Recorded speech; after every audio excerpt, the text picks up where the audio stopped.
Backstage or Confluence? I've used both and they're powerful tools, but which one's right for your team? Today we'll break down what each one does, compare them, and help you decide.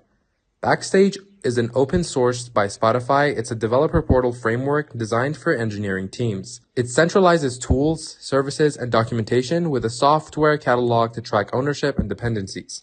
Its key features: software templates for quick service creation, tech docs for code-adjacent documentation, and plugins to integrate with tools like Kubernetes or Jenkins. It's highly customizable but requires dev effort to set up and maintain. Confluence by Atlassian is a collaboration and knowledge-sharing platform for all kinds of teams. It's a wiki-style tool with spaces for organizing content, real-time editing, and templates for project plans or meeting notes.